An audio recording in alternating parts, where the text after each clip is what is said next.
God created mankind in his own image. He created them male and female in the image of God.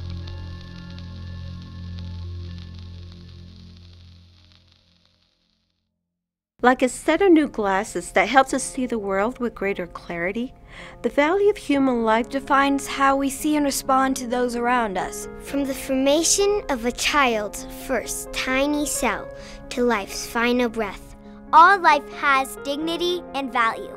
Because each and every one of us is made in the image of God. And that is why, when we talk about being pro-life, it's not just about a political issue. It's a worldview. It's a life view. It's a way of looking at each human life that transcends culture, class, race, age, and opinion, knowing that we are all uniquely created in the image of God.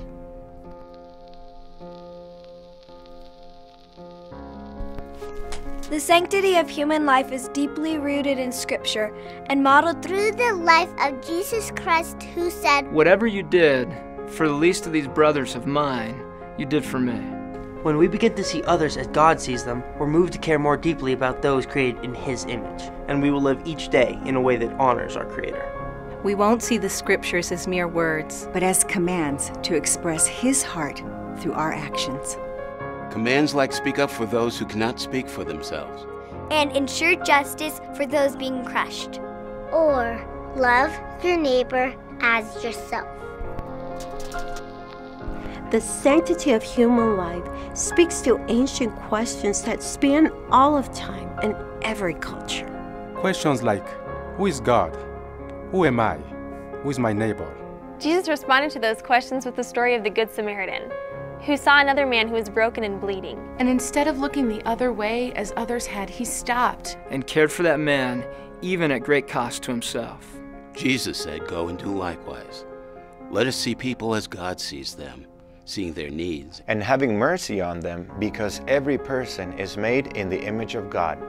Don't be silent in the face of injustice, but be a voice for those who cannot speak for themselves. May we not pass judgment on the woman facing an unexpected pregnancy, but surround her with support, helping her to see the child growing within her as a unique person with a life as valuable as her own.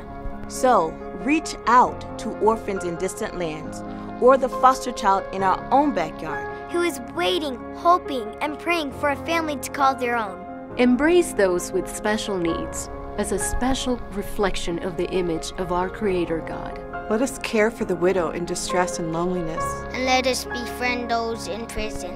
Let us shine a light on practices that distort human dignity, like human trafficking and the cycle of poverty that limits God-given potential and dreams. Make sacrifices to meet the needs of those dying preventable deaths because they lack food, medicine, and clean water. Let us rejoice in the image of God as expressed through various skin colors and ethnic traditions, refusing to tolerate racist attitudes that mock the one that created us. Let us choose to see those who disagree with us as God sees them, treating them with respect and dignity, while helping them to open their eyes to see the beauty and value of life. That is what it means to be pro-life.